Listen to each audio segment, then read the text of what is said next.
আচ্ছা, মনে করেন আপনি সকালে ঘুম থেকে উঠে একটু হালকা হওয়ার জন্য টয়লেটে গেলেন আর দেখলেন যে ভেতর একটা হিংস্র বাঘ আপনাকে খাওয়ার জন্য বসে আছে, তখন কি করবেন বলুন তো? ঠিক এমনই একের পর এক উদ্ভট ঘটনা আমাদের আজকের গল্পে ঘটবে, যেখানে তিনজন বন্ধু এমন ভাবে ফেসে যায় যা আপনি কল্পনাও করতে পারবেন না। একটু প্যান্টটা ঢিলা করে নিন, কারণ হাসতে হাসতে আপনার পেট ব্যথা হয়ে যাবে। তাহলে চলুন গল্পটা শুরু করা যাক। এই মেয়েটার নাম ট্রেসি, আর আজকে তার বিয়ে। কিন্তু সমস্যাটা হলো গতকাল থেকেই তার যে ফিয়ান্সি ডেক, তার কোনো খোঁজ খবর নেই। সে ডেকের বন্ধুদের সাথে যোগাযোগ করার চেষ্টা করেছে, কিন্তু কেউই আসলে ফোন ধরছে না। তবে অবশেষে ডেকের বেস্ট ফ্রেন্ড ফিল তাকে কল করে আর জানায় যে তাদের বন্ধু ডেক নাকি গতকাল থেকে নিখোঁজ, যেটা ট্রেসিকে অনেক টেনশনে ফেলে যায়, কারণ কিছুক্ষণ পরই তার বিয়ে। আর এখন যদি জামাই নিখোঁজ থাকে তাহলে তো সমস্যা হয়ে যাবে। আর এদিকে ফিলেরও আসলে তেমন কিছু করার নেই। এখন প্রশ্ন হলো কি হয়েছিল তাদের সাথে, এটা জানার জন্য আমাদেরকে একদিন পেছনে যেতে হবে। এই হলো আমাদের ডেক। সবকিছু ঠিকঠাক থাকলে পরশুদিন তার ট্রেসির সাথে বিয়ে হওয়ার কথা। সে এখন ট্রেসিদের বাসায় ট্রেসির ছোট ভাই অর্থাৎ ডেক তার শালাবাবুকে নিতে এসেছে। আর এই হলো সেই নমুনা। তাড়াহুড়ো করতে গিয়ে সে জাঙ্গিয়া পরেই তার দুলাভাইয়ের সামনে চলে এসেছে। তার নাম হলো অ্যালেন। কিন্তু এটা আবার কেমন জাঙ্গিয়া, যেটা নাকি পেছনে আসলে কিছুই নেই, পুরোটাই খোলা। যাই হোক, কথাবার্তা সেখানে শেষ করে ডেকের হবু শ্বশুর মশাই তাকে নিজের সব থেকে দামি গাড়িটা নিয়ে যেতে বলে। আর তাই সে তাকে সাবধান করে দেয় যে এই গাড়ি সে বাদে যেন অন্য কেউ না চালায়। সব বিষয় বুঝে নিয়ে ডেক এলেনকে সাথে করে নিয়ে রওনা দেয়। আসলে ওয়েস্টার্ন কালচার অনুযায়ী বিয়ের আগে ছেলেরা একটা বিশেষ পার্টির আয়োজন করে, যেটাকে তারা বলে ব্যাচেলার পার্টি, যেখানে তার সবচেয়ে ঘনিষ্ঠ বন্ধুরা থাকে। তারা তাদের ব্যাচেলর জীবনের শেষ দিন ইচ্ছা মতো পালন করে, মানে অনেক মজা ফুর্তি করে আর কি। যাই হোক, তার বন্ধুদের সাথে একটু পরিচিত হয়ে নেওয়া যাক। এটা হলো ফিল, ডেকের সব থেকে ভালো বন্ধু। সে একটা প্রাইমারি স্কুলের টিচার। অবশ্য বাচ্চাদের সাথে বাটপারি করার দিক থেকে সে সব থেকে সেরা। স্কুল ছুটি হওয়ার সাথে সাথে ডেক তাকে রিসিভ করার জন্য সেখানে পৌঁছে যায়। তারপর তারা বেরিয়ে পড়ে তাদের আরেক বন্ধু স্টুকে রিসিভ করার জন্য। আর এই হলো স্টু। পেশাগত দিক থেকে সেও একজন ডেন্টিস্ট, তবে তার একজন ডাইনি গার্লফ্রেন্ড আছে। তার প্রত্যেকটা কথা তাকে অক্ষরে অক্ষরে পালন করতে হয়। যেমন সে তার বন্ধুর ব্যাচেলর পার্টিতে যাবে, সেজন্য তাকে তার গার্লফ্রেন্ডের কাছে সকাল থেকে ঘ্যান ঘ্যান করতে হচ্ছে। তার গার্লফ্রেন্ড তাকে ওয়ার্নিং দিয়ে দেয় যেন ওখানে গিয়ে সে কোনো মেয়ের দিকে না তাকায়, তাহলে কিন্তু আর রক্ষা নেই। তারপর চারজন মিলে রওনা দেয় লাস ভেগাসের দিকে। আর বলে রাখি, সেটা এমন একটা শহর যেখানে টাকা থাকলে আপনি সবকিছু করতে পারবেন। কিছু ক্ষেত্রে লাস ভেগাসকে আসলে পাপের রাজ্যও বলা হয়। তো সেখানে তারা ব্যাচেলর পার্টি করতে যাচ্ছে, বুঝতেই পারছেন। ওখানে তাদের পৌঁছাতে রাত হয়ে যায়। তারা চারজন একটা হোটেলে গিয়ে একটা রুমের ব্যবস্থা করে। ফিল যখন জানতে পারে যে তাদের রুমটা খুবই ছোট, তখন সে আর মানতে চায় না, আর সবার সাথে কথাবার্তা বলে সে একটা বড় রুম নিয়ে নেয়। তারপর যখন তারা রুমের ভেতরে প্রবেশ করে, তখন সত্যি রুমটা থেকে বাইরের ভিউ ছিল একদম মাইন্ড ব্লোয়িং। আর হ্যাঁ, এই সব কিছুর পেমেন্ট করবে ডেকের বন্ধুরা। অবশ্য স্টু এখানে এত খরচা করার ক্ষেত্রে রাজি হচ্ছিল না, কিন্তু ফিল তাকে আসলে ম্যানেজ করে নেয়। সেখানে রুমের মধ্যে কিছু শুকনো খাবার ছিল, কিন্তু একটা ওঠানোর পরেই বোঝা যায় এখান থেকে তারা যদি কোনো খাবার খায় তাহলে এখানে ওইটার কৌটার ওজনের পরিবর্তন হিসাব অনুযায়ী তাদের ক্রেডিট কার্ড থেকে চার্জ কেটে নেওয়া হবে। তবে তাদের মধ্যে একমাত্র ফিল ছিল যে কিছুটা চালাক প্রকৃতির, তাই সে ওখান থেকে বাদামের কৌটাটা উঠিয়ে নিয়ে তার সমপরিমাণ একটা গ্লাসে পানি নিয়ে বাদামের জায়গায় সেটা রেখে দেয়, যার কারণে যেহেতু ওজন ঠিক থাকবে তাই তাদের আসলে কোনো চার্জ কাটা হবে না। ভালো বুদ্ধি। কিছুক্ষণ পর স্টু এর কাছে তার গার্লফ্রেন্ডের কল চলে আসে। সে কোথায় আছে, কি করছে, কোনো মেয়ের সাথে আছে কিনা, এই সব কিছুর কৈফিয়ত তাকে দিতে হয়। আর তার গার্লফ্রেন্ডের সাথে তার মিথ্যা বলতে বলতে এখন মিথ্যা কথা বলা তার কাছে একদম পানি ভাত হয়ে গেছে, যেটা দেখে আবার ফিল খুবই বিরক্ত হয়। ফিলের কথা হলো স্টু এর সকল কাজের হিসাব কেন তার গার্লফ্রেন্ডকে দিতে হবে, আর কেনই বা সে এমন একটা মেয়েকে এখনো গার্লফ্রেন্ড হিসেবে রেখেছে। কিন্তু স্টু নিজের দিক থেকে একদম সোজা। সে নাকি কিছুদিনের মধ্যেই তার গার্লফ্রেন্ডকে বিয়ের জন্য প্রপোজ করতে যাচ্ছে। আর বলতে বলতে সেখানে অ্যালেন চলে আসে। তার চালচলন কেমন জানি একটু মেয়েদের মতো মনে হয়। নিজের ঘাড়ে একটা লেডিস পার্সের মতো ব্যাগ ঝুলিয়ে একবারে ভোমপোল টাইপের ড্রেস আপ নিয়ে এসে বের হয়েছে।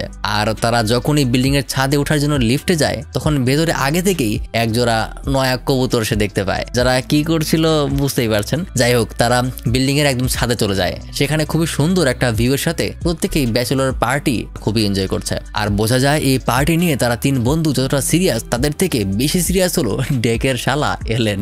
তারপর এভাবেই ধীরে ধীরে পুরো একটা রাত কেটে যায়। ঘটনা শুরু হয় একদম সকাল থেকে। তারা যে রুমটা ভাড়া নিয়েছিল সেই রুমের অবস্থা একদম বেহাল হয়ে গিয়েছে। সবকিছু আসলে এদিক ওদিকে ছড়ানো ছেটানো অবস্থায় পড়ে আছে। আর এই দেখতে দেখতেই একটা মেয়ে ঠান্ডা মাথায় ওখান থেকে বের হয়ে গেল। স্টু তো মাটিতে পড়ে আছে।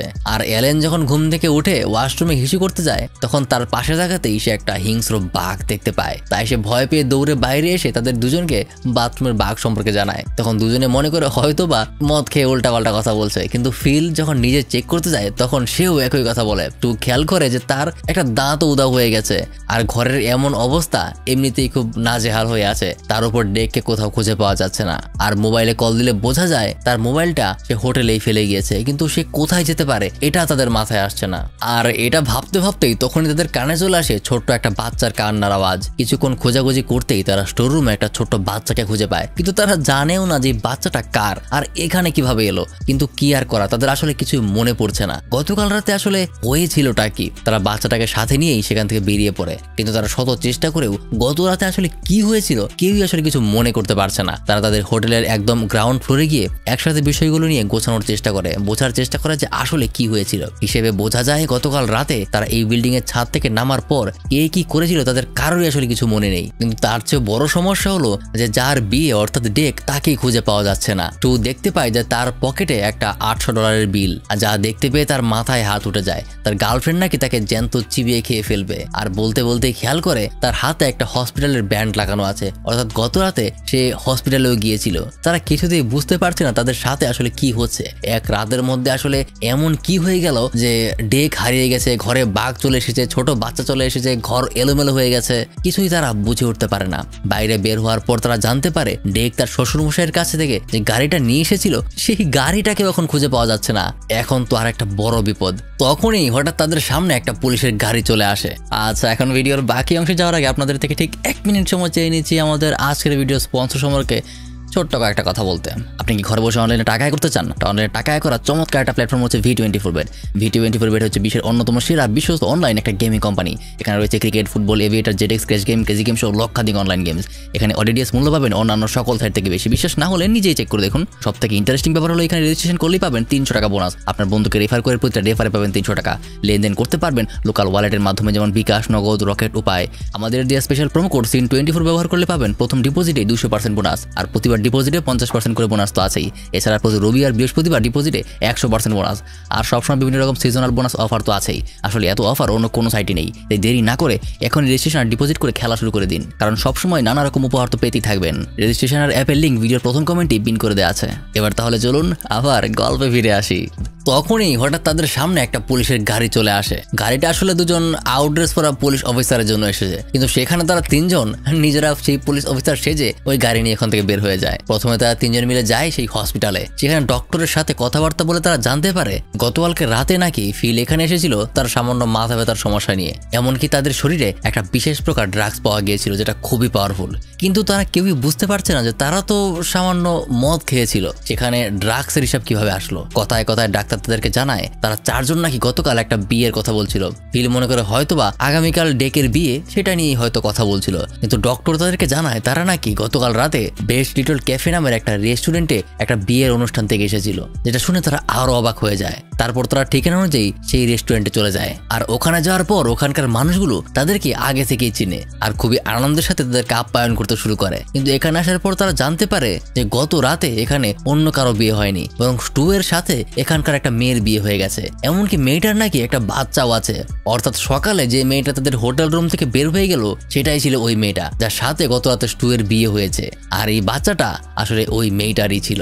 সেখানে ওখানকার হোটেল ম্যানেজারের সাথে কথা বলে তারা জানতে পারে তাদের বন্ধু ডেক গত রাতে তাদের সাথেই ছিল, কিন্তু এখন সে কোথায় আছে এটা আসলে কেউ বলতে পারে না। তাই ফিল তাদের থেকে জেনি নামের ওই মেয়েটার ঠিকানা নিয়ে নেয় যার সাথে গতকাল রাতে স্টু এর বিয়ে হয়েছিল, আর সেখান থেকে তারা বাইরে বের হয়ে আসে। কিন্তু তারা কোথায় যাবে, কি সিদ্ধান্ত নেবে, কিছুই আসলে মাথায় আসছে না। সাথে সাথে স্টুকে তার গার্লফ্রেন্ড এই নিয়ে 3 বার কল করে ফেলেছে। এখন সে তাকে কি বলবে, যেখানে তার গার্লফ্রেন্ড তাকে ওয়ার্নিং দিয়েছিল যে কোনোভাবেই সে যেন অন্য কোনো মেয়ের দিকে না তাকায়, সে তো একটা মেয়েকে বিয়ে করে বসে আছে। গাড়ির ভেতরে এই সকল বোঝাতে বোঝাতে তাদের ওপর সেখানকার কিছু গুন্ডাদের আক্রমণ হয়। গুন্ডারা তাদেরকে জিজ্ঞেস করে যে ওই ছেলেটা কোথায় আছে, সেটার খবর তারা জানতে চায়, কিন্তু এখানে তো তারা নিজেরাও জানে না যে তার বন্ধু আসলে কোথায়। তারা বুঝতে পারে হয়তোবা আসলেই বড় কোনো সমস্যা হয়ে গেছে। আর যখনই সেই গুন্ডারা তারা নিজেদের বন্দুক বের করে তখনই ভয় পেয়ে ফিল তাদের উপর দিয়ে গাড়ি চালিয়ে দেয়। কোনো রকমে তাদের হাত থেকে পালিয়ে ঠিকানা অনুযায়ী মেয়েটার বাসায় এসে চলে আসে। মেয়েটা তার ছোট বাচ্চাকে দেখতে পেয়ে খুবই খুশি হয়। সে জানে সকালে নাকি তাদের জন্য কফি আনতে সে বাইরে গিয়েছিল, কিন্তু এসে সে তার বাচ্চাকেও পায়নি, এমনকি অন্য কাউকেও পায়নি। মেয়েটা তাদের সাথে বেশ ফ্রি ভাবেই কথা বলছে, যেন মনে হচ্ছে এক রাতের মধ্যেই সে তাদের ছোটবেলার বন্ধু হয়ে গেছে। কিন্তু তার আচার আচরণের ব্যবহার একটু বেশি ফ্রি টাইপের, এতটা আসলে হওয়ার কথা না। আর জিজ্ঞাসা করলে তারা জানতে পারে যে এই মেয়েটা নাকি এখানকার প্রস্টিটিউটের কাজ করে। তারা তাকে তার বন্ধু ডেকের ব্যাপারেও জিজ্ঞাসা করে, কিন্তু সেও আসলে ডেকের কথা কিছু বলতে পারে না। আর এইভাবে কথা বলতে বলতেই হঠাৎ তাদের সামনে দরজা ভেঙে পুলিশ ঢুকে পড়ে। পুলিশ তাদেরকে থানায় নিয়ে আসে। পুলিশের গাড়ি নিয়ে তিনজন পুরো শহরে উল্টাপাল্টা কাজ করে বেরিয়েছে। আর সব থেকে বড় কারণ হলো তারা পুলিশের গাড়ি চুরি করেছে। সেখান থেকে ফিল সোজা ট্রেসিকে কল করে, কিন্তু উল্টো ট্রেসি থেকে জিজ্ঞাসা করে যে ডেক এখন কোথায়, যার কারণে ফিল বুঝে যায় যে ডেক আসলে তার কাছেও যায়নি। তবে ফিল থেকে বুঝতে দেয় না যে তাদের সাথে আসলে কি ঘটে গেছে, বরং সে উল্টো থেকে জানিয়ে দেয় যে তারা নাকি এখানে হোটেলে এক রাত ফ্রি সার্ভিস পেয়েছে, যার কারণে আজকে রাতেও তারা এখানেই থেকে যাবে। আগামীকাল সকালে একদম ভোরবেলা তারা ডেকে নিয়ে টাইম মতো বিয়েতে পৌঁছে যাবে। তারপর তাদেরকে জিজ্ঞাসাবাদ করার রুমে নিয়ে যাওয়া হয়। সেখানে জিজ্ঞাসাবাদ করার মুহূর্তে তারা পুলিশকে উল্টাপাল্টা বোঝাতে শুরু করে। প্রথমে ফিল তাদেরকে বলে যে সে একজন স্কুল শিক্ষক, তার নাকি একটা শিক্ষার্থী হারিয়ে গেছে, তাই তাকে খোঁজার জন্য তাড়াহুড়ায় সে পুলিশের গাড়ি চুরি করে ফেলেছে। তাদের এই বানানো কথায় যখন আর কোনো কাজ হচ্ছিল না, তখন উল্টো তারা সেই দুজন পুলিশকে ব্ল্যাকমেল করতে শুরু করে যে তারা নাকি খবরটা রটিয়ে দেবে যে তিনজন ছেলে পুলিশের গাড়ি নিয়ে পালিয়ে গিয়েছিল আর পুলিশ কিছুই করতে পারেনি। এইটা যদি লিক হয়ে যায় তাহলে তো পুলিশেরই আসলে অপমান। তাই পুলিশেরা তাদের তিনজনকে অল্প একটু শাস্তি দিয়ে সেখান থেকে ছেড়ে দেয়। আর এই সুযোগে পুলিশের কাছ থেকে তারা তাদের হারিয়ে যাওয়া গাড়িটাও পেয়ে যায়। তাদের গাড়িটা এখনো বেশ ভালো কন্ডিশনেই আছে। শহরের একটা স্থানে কোনো একটা নো পার্কিং এরিয়াতে এটা পার্ক করা ছিল। ওখান থেকে পুলিশ হেফাজতে গাড়িটাকে নেওয়া হয়েছিল। তবে গাড়ি চালাতে চালাতে হঠাৎ গাড়ির ডিকি থেকে একটা আওয়াজ আসতে শুরু করে। তারা মনে করে তাদের বন্ধু হয়তোবা গাড়ির ডিকিতে আটকে আছে। অনেক আশা নিয়ে যখনই তারা ডিকিটা খোলে তখনই ভেতর থেকে একটা নেংটু এসে তাদের ঘাড়ের উপর উঠে পড়ে আর তাদেরকে উদম কেলিয়ে সেখান থেকে পালিয়ে যায়। কিন্তু তারা বুঝতে পারছে না তাদের সাথে আসলে এসব কি হচ্ছে। তারা এক বিপদ থেকে বের হলে আরেক বিপদে পড়ে যাচ্ছে। তাই তারা এবার সিদ্ধান্ত নেয় যে সোজা আবারও হোটেলে চলে যাবে। তাদের কাছে এখন হোটেলের চাবি আছে। তারা সোজা পৌঁছে যায় তাদের হোটেলে, কিন্তু এখন তারা ভয় পাচ্ছে যে ভেতরে একটা বাঘ এখনো আছে, সেটার কি হবে। যাই হোক, খুব সাহস নিয়ে ঘরের ভেতরে তারা ঢুকে। আর ভেতরে যাওয়ার পর শহরের একজন প্রভাবশালী ব্যক্তিকে তারা দেখে তিনজন অবাক হয়ে যায়। সে সরাসরি এসে এলেনকে একটা ঘুষি মেরে ফেলে দেয়। আর তাদেরকেও সে মারতে আসে, কিন্তু তখনই ফিল থেকে বোঝায় যে গত রাতে না কেউ নাকি তাদেরকে শক্তিশালী কোনো ড্রাগ খাইয়েছিল, যার কারণে তারা কি করেছে তারা কিছুই এখনো জানে না। বোঝা যায় যে গত রাতে তারা তার বাড়ি থেকে বিশ্বস্ত বাঘটাকে চুরি করে নিয়ে এসেছে। আর এখন এটাকে যেভাবে তারা নিয়ে এসেছিল সেভাবেই তাদের বাড়িতে ফেরত নিয়ে যেতে হবে, না হলে তাদের খবর আছে। এই বলে সে চলে যায়। তাই তারা বুদ্ধি করে এক টুকরো মাংসের ভেতরে কিছু অজ্ঞান করার ওষুধ মিশিয়ে সেটা বাঘের সামনে দিয়ে আসে। আর কিছুক্ষণ পর বাঘটা যখন অজ্ঞান হয়ে যায় তখন সেটাকে খুব সাবধানে একটা কাপড় দিয়ে ঢেকে তারা নিজের ফ্লোরে চলে আসে। আর তাদের সেই গাড়ির ভেতরে বাঘটাকে রেখে তারা সেই ব্যক্তির বাড়ির দিকে রওনা হয়। কিন্তু সমস্যাটা হয়ে যায় যখন মাঝ রাস্তায় বাঘের জ্ঞান ফিরে আসে আর তাদের উপর সে আক্রমণ করতে শুরু করে। অবশ্য তারা তিনজনই কোনো রকমের গাড়ি থেকে বের হয়ে আসতে পারে, কিন্তু এতে করে ফিল কিছুটা আঘাত পেয়েছে। এমনকি বাঘ তাদের গাড়ির ভিতরে সবকিছু লন্ডভন্ড করতে শুরু করে। মনে আছে এই গাড়িটা নিয়ে আসার সময় ডেকের হবু শ্বশুরমশাই থেকে বলেছিল এই গাড়িটা যেন সে অন্য কাউকে না দেয়। আর এখন গাড়িটার এই অবস্থা। কিন্তু এখন আর কি করা, বাঘটাকে তো ফেরত দিতে হবে। একদম শেষ অপশন হিসেবে তারা গাড়ি থেকে নেমে গাড়িটাকে ঠেলে ধনীর বাড়ি পর্যন্ত নিয়ে আসে। আর সেখানে যাওয়ার পর লোকরা তাদের সমস্যা বুঝতে পেরে তাদেরকে তার সিসিটিভি ফুটেজ দেখাতে শুরু করে, যেখানে তারা চারজন মাতাল অবস্থায় বাঘটাকে নিয়ে কিভাবে পালিয়েছিল সেটা দেখা যাচ্ছিল। কিন্তু তারা খুশি হয় এটা জেনে যে গতকাল রাত 3:30 পর্যন্ত তাদের বন্ধু তাদের সাথেই ছিল। এখন ওখানে তার সাথে কথাবার্তা শেষ করে তারা আবারও বেরিয়ে পড়ে। রাস্তায় তারা তাদের বন্ধুকে নিয়ে চিন্তা করতে করতে যাচ্ছিল, কারণ আগামীকাল সকালেই তার বিয়ে। আর এর মাঝেই তাকে খুঁজে বের করতে হবে। ইতিমধ্যে যা হয়ে গিয়েছে সেগুলো তারা গুছিয়ে ফেলতে পারবে, কিন্তু যে করেই হোক আগামীকাল সকালের মাঝেই তার বন্ধুকে খুঁজে বের করতেই হবে। আর এটা চিন্তা করতে করতেই তাদের উপর একটা বিশাল আক্রমণ হয়। সেখান থেকে একটা চাইনিজ লোক বের হয়ে আসে। মনে আছে এটাই হলো সেই ন্যাংটুটা যে তাদের গাড়ির ডিকি থেকে বের হয়েছিল। আর এখানে সেই চাইনিজে তাদের কাছে একটা পার্স চায়, যেটার মধ্যে নাকি $80,000 ছিল। মনে আছে গল্পের শুরুতে এলেনের একটা বিশেষ পার্স আমরা দেখতে পেয়েছিলাম। আসলে গত রাতে তারা এখানকার একটা ক্যাসিনোতে একটা গ্যাম্বলিং করছিল। সেখানে অবশ্য তারা কিছু টাকা জিতেছিল যখন তারা চারজন মিলে এই চাইনিজের $80,000 পকেট মেরেছিল। অবশ্য এটাকে পকেট মারা বলে না, চুরি করাই বলে। এখন সে ওই $80,000 ফেরত চায়। তারা চিন্তা করতে শুরু করে আর তাদের মনে পড়ে যায় ওই টাকার ব্যাগটা তারা হোটেল রুমে রেখে এসেছে, কিন্তু তারা জানতো না যে ওটার ভিতরে টাকা আছে। আসলে মাতাল অবস্থায় কোনো এক সুযোগে তারা তিনজন মিলে কিভাবে যেন নিয়ে এসেছিল। আর এই চাইনিজের সাঙ্গপাঙ্গরা আমার তাদের বন্ধু ডেককে কিডন্যাপ করে, আর এখন তারা তাদের বন্ধুকে তখনই ছাড়বে যখন তাদের টাকা তারা সহি সালামতে ফেরত দেবে। এই চাইনিজ তাদেরকে মরুভূমির মাঝখানের একটা লোকেশন দিয়ে ওখান থেকে চলে যায়। এখন সবকিছু যেহেতু ক্লিয়ার, তারা তিনজন আবারও হোটেল রুমে ফিরে আসে, পুরো জায়গাটা তন্ন তন্ন করে খুঁজতে শুরু করে কোথাও টাকার ব্যাগটা আছে কিনা, কিন্তু হাজারো খোঁজার পরেও তারা কোথাও ব্যাগটার খুঁজে পাচ্ছে না। এখন তাদের কাছে করার কিছু নেই। ফিল স্টুকে জিজ্ঞাসা করে যে তার ব্যাংকে কত টাকা আছে। সে জানায় সব মিলিয়ে বিয়ের জন্য সে $10,000 রেখেছিল। এখন এই $10,000কে কোনোভাবে $80,000 বানাতে হবে। তারা প্ল্যান করে সেই $10,000 নিয়ে তারা গ্যাম্বলিং করতে চলে যায়। তারা একটা সম্পূর্ণ প্ল্যান করে নিয়েছে। তাদের সাথে এখন জেনিও আছে। তার কথা মনে আছে আপনাদের? হ্যাঁ, যার সাথে অ্যাক্সিডেন্টালি স্টুয়ের বিয়ে হয়ে গিয়েছিল, কিন্তু এখন তাকে সবকিছু জানিয়ে দেওয়া হয়েছে। এমনকি তারপরেও জেনি এখানে টাকা জেতার জন্য অভিনয় করতে রাজি আছে। তাছাড়া এমনিতেও এলেন এ সকল কাজে ছোটবেলা থেকেই অনেক ওস্তাদ, যার কারণে সে একের পর এক ম্যাচ জিততে শুরু করে। আর সেই দিন কিভাবে যেন তাদের ভাগ্যটা তাদের বেশ সাহায্য করছিল।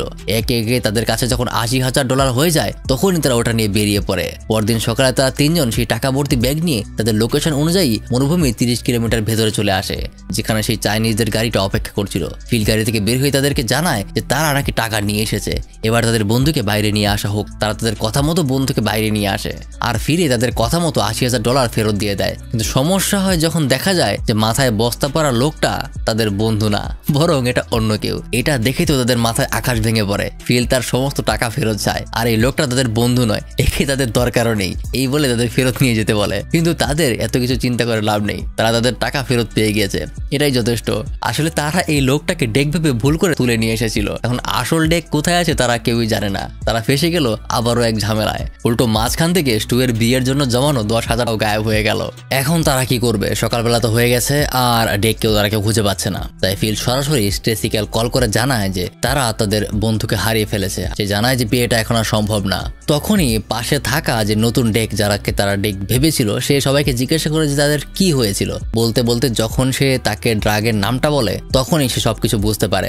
আসলে তারা যে দোকান থেকে অ্যালকোহল কিনেছিল, সেই দোকানদার ছিল এই ডেকটা। সে নাকি সেদিন ভুল করে তাদেরকে অ্যালকোহলের পরিবর্তে সেই ড্রাগ মেশানো একটা বিশেষ ড্রিঙ্কস দিয়েছিল, অর্থাৎ ভুলটা করেছিল এই দোকানদার, যার কারণে আসলে এত কাহিনী ঘটে গেছে। তখনই এই ডেক তাদেরকে জানায় যে ওই ড্রাগটা নাকি বিশেষ একটা অনুভূতি তৈরি করে, যার কারণে সবসময় মাটিতে লুটিয়ে পড়তে মন চাইবে আর সবসময় শুয়ে থাকতে মন চাইবে। তবে এটা শুনেই স্টুর মাথা ঘুরে যায়, তার মাথায় কিছু একটা চলে আসে, যার কারণে সে সাথে সাথেই ফিলের উপরে ঝাঁপিয়ে পড়ে। স্টু ফিলের মোবাইলটা কেড়ে নিয়ে ট্রেসিকে জানায় যে তারা এখনই আসছে, যত দ্রুত সম্ভব তারা ডেকে নিয়ে ফিরে আসছে। ফোনটা কেটে দেওয়ার পর সে বাকিদেরকে বোঝায় যেহেতু এই ড্রাগের কারণেই সবসময় শুয়ে থাকতে মন চায়, সেহেতু এটা আমাদের উপরও একই প্রভাব ফেলেছে। অবশ্য শুরুর দিকে উত্তেজনার কারণে আবল তাবল অনেক কিছুই তারা করে ফেলেছে, কিন্তু তারা তখন ছাদে গিয়েছিল। আর হয়তোবা তারা তিনজন নিজেদেরকে সামনে নিয়ে ফিরে আসলেও তাদের বন্ধু যেহেতু বিষয়গুলোতে তেমন অভ্যস্ত না, হয়তোবা সে এখনো সেই হোটেলের ছাদেই রয়ে গেছে। এই ভেবে তারা দ্রুত সেখান থেকে হোটেলের দিকে রওনা দেয়। আর তাড়াহুড়ো করে হোটেলের ছাদে গিয়ে কিছু খোঁজাখুঁজি করতেই অবশ্যই তারা তাদের বন্ধুকে খুঁজে পায়। গত 36 ঘন্টা ধরে ডেক এখানেই পড়ে আছে, যার কারণে রোদে পুড়ে তার চেহারা লাল হয়ে গেছে। কিন্তু যাই হোক, তারা অন্তত তাদের বন্ধুকে ফিরে পেয়েছে। তাকে নিয়ে তারা দ্রুত হোটেল থেকে বের হয়। এখন নিজেদের গাড়ি গুছিয়ে যত দ্রুত সম্ভব ফিরে যেতে হবে। ফিরে যাওয়ার সময় এখানে জেন চলে আসে, তাই স্টু তাকে বোঝাতে সামনে এগিয়ে যায় যে এটা অ্যাক্সিডেন্টালি হয়েছিল, এখানে তার ইচ্ছা ছিল না। কিন্তু তার আগে জেন তাকে উল্টো বলে দেয়, আমি জানি এগুলো কিছুই ছিল না, আমি বুঝতে পেরেছি তুমি না বুঝে এই কাজটা করেছো। এই বলে সে তার এঙ্গেজমেন্ট রিংটাও তাকে ফেরত দিয়ে দেয়। কিন্তু কেমন যেন এই যাত্রায় মেয়েটার সাথে তার একটা আলাদা আবেগ জড়িয়ে গেল। তাকে বিদায় জানিয়ে তারা চলে যায়। এমনকি রাস্তায় জানতে পারে ডেক যখন ঘুম থেকে উঠেছে, সে নাকি তার পাশে $80,000 একটা ব্যাগ পেয়েছে, সেটা সে নিজের সাথেই নিয়ে এসেছে। অর্থাৎ তাদের নষ্ট হয়ে যাওয়ার টাকাগুলো তারা ফিরে পেল। তারা ঘুরে করে তারা সেই হাইওয়ের মাঝেই নিজেদের ড্রেস চেঞ্জ করে নেয়। আর অপরদিকে তারা প্রত্যেকে অপেক্ষা করতে করতে অবশেষে ক্লান্ত হয়ে যখন সেখানে হাজির হয়, হ্যাঁ তাদেরকে অবশ্যই অনেক কথা শুনতে হয়েছে, কিন্তু তাদের বিয়েটা ঠিকঠাক মতোই হয়ে যায়। টু যখন তাদের গার্লফ্রেন্ডের সামনে যায়, তখন তার গার্লফ্রেন্ড তার উপর অনেক রেগে যায়। কিন্তু এইবার ফিল তাকে কোনো মিথ্যা সাজিয়ে বলে না, সে তাকে সরাসরি সত্য কথা বলে দেয় যে তারা লাস ভেগাসে গিয়েছিল আর সেখানে অনেক এনজয় করেছে। তখন তার গার্লফ্রেন্ড যখন অতিরিক্ত মাত্রায় কথা শোনাতে শুরু করে, আজই প্রথম সে তার গার্লফ্রেন্ডের উপর নিজে রেগে যায় আর তার বন্ধুদের সাথে গিয়ে মজা করতে শুরু করে। আর এদিকে ডেকে শ্বশুর মশাই তো তার উপর অনেক রেগে আছে, কারণ তার গাড়ির একদম 12টা বাজিয়ে ফেলেছে। যাই হোক, অবশেষে সেও হাসি খুশির মধ্যে দিয়েই সেটাকে উড়িয়ে দেয়। আর একদম শেষে তাদের হাতে পড়ে সেই ক্যামেরাটা, যেটা তাদের সেই মাতাল অবস্থায় তাদের সাথে ছিল। আর এটার মধ্যে প্রায় 1000 খানেক ছবি তারা তুলেছিল। কি দেখতে চান সেগুলো?